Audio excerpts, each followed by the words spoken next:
Come mid-April and we are ready for the Sinhala&Tamil New Year with the familiar sound of the season, the Koha's song. The Koha, a type of cuckoo, sings his song because he wants to mate, and Avurudu coincides with his mating time.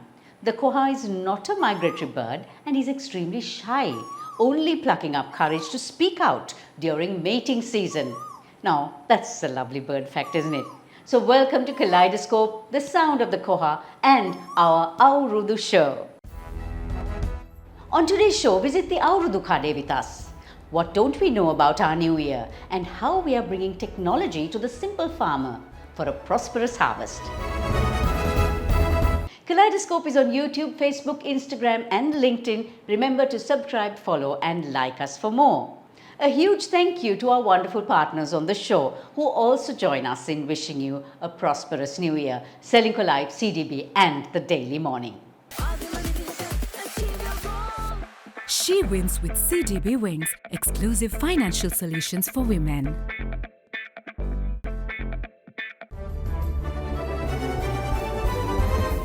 Looking back at the week that was on CDB Snapshot.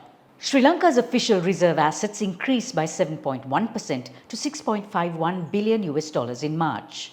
5 reciprocal trade tariffs imposed by the US on Sri Lanka impacts 86% of the country's export products.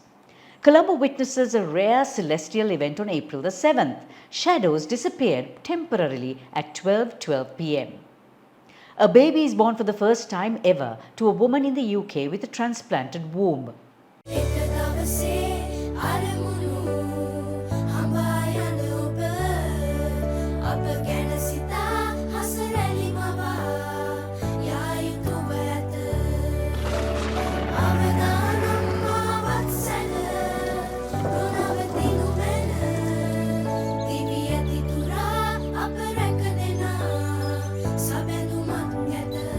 You focus on your goals. We will take care of the risks. Srilanka Life.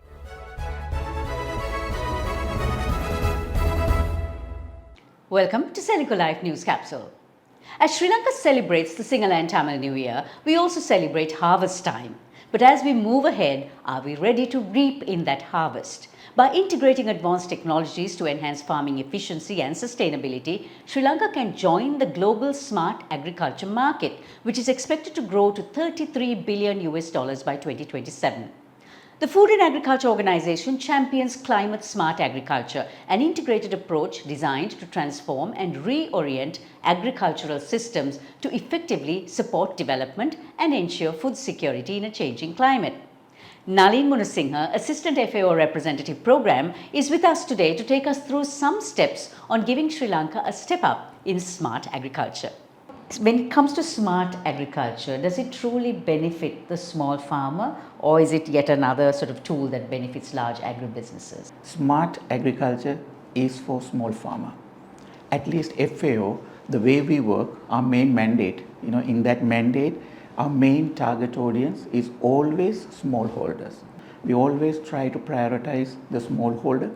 Give me an example of some of these projects. We have just drafted proposals on this integrated food systems, one. Then we also try to bring through a regional project where we try to support the biodiversity, regional biodiversity, but bringing the benefits to the country level. At the same time, the digital agriculture platforms, one of the biggest, I would say, that we are trying to, support the government under the third readiness, where we try to bring smart agricultural technologies down to the farmer level and they integrate this in the entire food systems through the value chain, so that at least they try to get proper data, real-time data. Through another project which is anticipatory action that we do. There we try to bring real-time data to the farmer level, basically on flood, drought system, so that they can be better prepared. So they can face the challenges better, minimize the damage, so that improve the crop profit. A farmer has a mobile phone.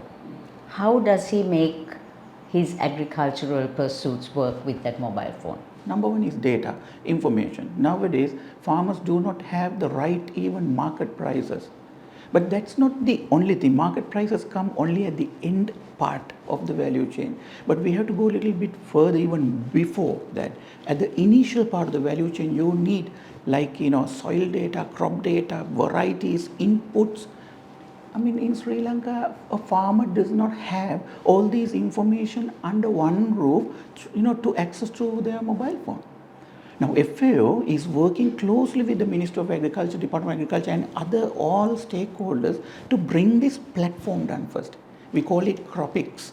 So, through this CropX platform, basically crop resource optimizing operations through precise information exchange system. That is what CropX means. Longer, in simple, under one platform, we try to get all these data for farmers access so that they get this through their mobile phone and take informed decisions. For an example, very simple one, right? If a farmer can get a prescription to apply the fertilizer before they just go and buy lavishly, that would itself will reduce the high level inputs or add unnecessary input use, which could address to their profits always. How difficult is it going to be for you to break into the traditional mindset of the farmer with this? Farmers like to utilize data. Farmers like to have correct information.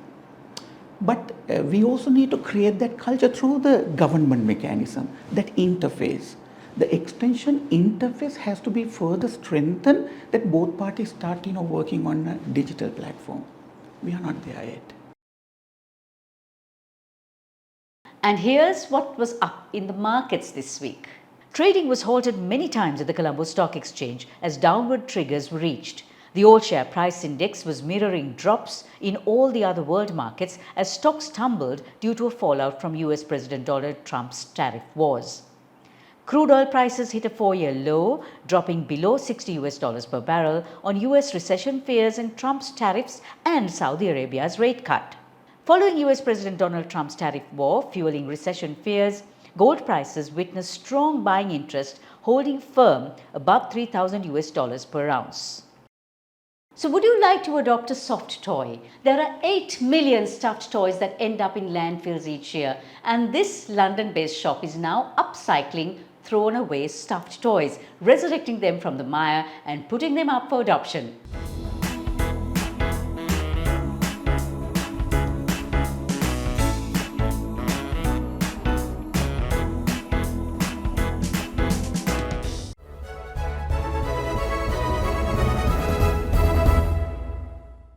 When we celebrate Avurudu or Sinhala&Tamil New Year in April, Sri Lankans partake in some traditions and rituals because we do and have done it forever. But do we actually know why we do this? For instance, observing the Nonagathey, the reason for auspicious times, the boiling of milk, oil anointing, the games, and the list goes on. We may know vignettes, but it's always good to know the roots to these rituals. Who better than Ravibandhu Vidyapathy, a man who studies everything traditional and who has delved into Sri Lanka's rituals from ages past to add to his repository of knowledge, which he adds to dance and drum treasure troves. How did the Sinhala and the Tamil New Year come together at this time of the year? According to what is known as the Panchanga calendar of the South Indian Hindu tradition, the sun appears in the zodiac sign of Aries exactly on the 14th of April. And the Sinhala people celebrate it as a transition from the previous zodiac sign, that is Pisces, to Aries on 13th and 14th.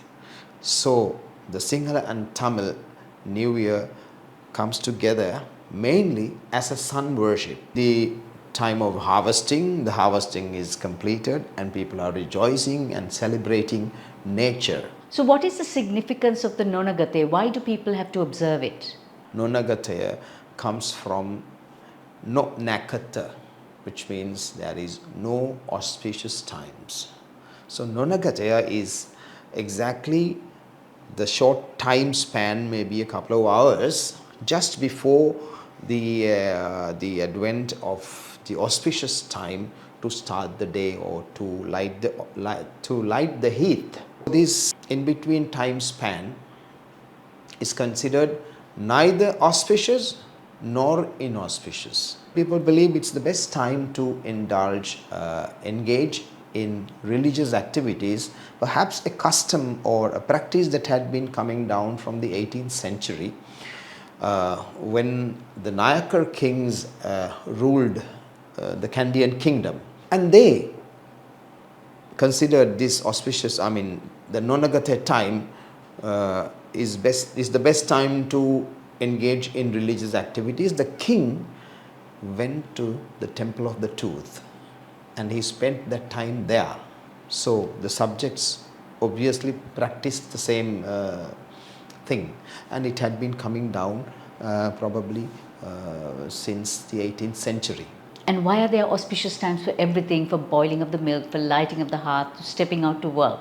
For every activity, if there is a good time, then we benefit more through it. When as a country, as different communities, just imagine the entire country and its people doing things at the same time. The blessings and the impact of it is much more beneficial. So it's perhaps symbolizing the power of togetherness. Why do we have an oil anointing ceremony? Oil anointing ceremony or the Hisatil Gama takes place mainly to bless the people good health and long life.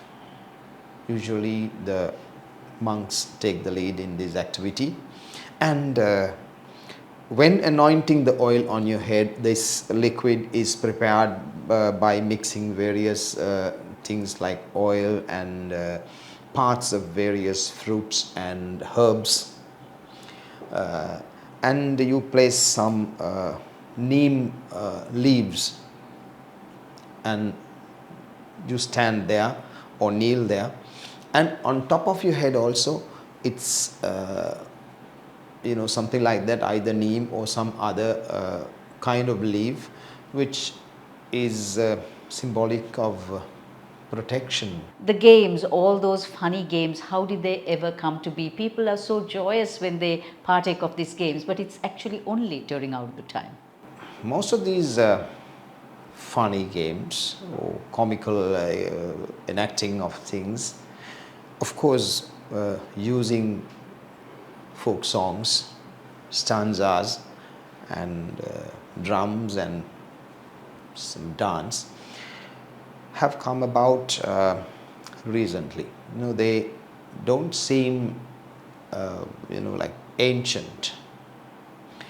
See, for example, a game like balancing the lime on a spoon. Now in the West they have the same thing with an egg. So the cultures do mingle and some cultures integrate other things. In this season, the spring season, you want to be happy all the time. So you don't think of very serious things. Here's wishing you, your family and our nation a Subha Alutavutta.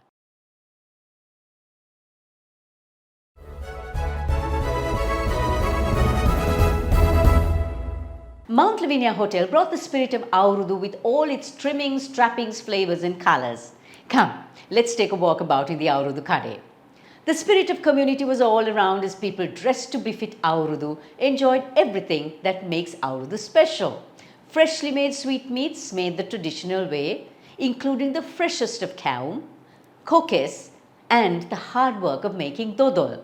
Tables laden with food gave everyone something to enjoy, with a traditional yarate to wash it all down and a saravita for a bit of a munch. A kavili kade replete with every conceivable Avurudu sweet, some entertainment thrown in with a few laughs as well, and stalls with some beautiful handmade products that make you go wow. Micro and small entrepreneurs showcasing what hard work, innovation and vision can produce.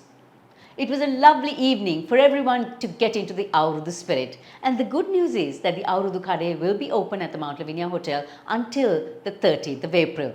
So hop on over. Wishing you a prosperous Sinhala and Tamil New Year. May your pot of milk overflow. We'll be back next week.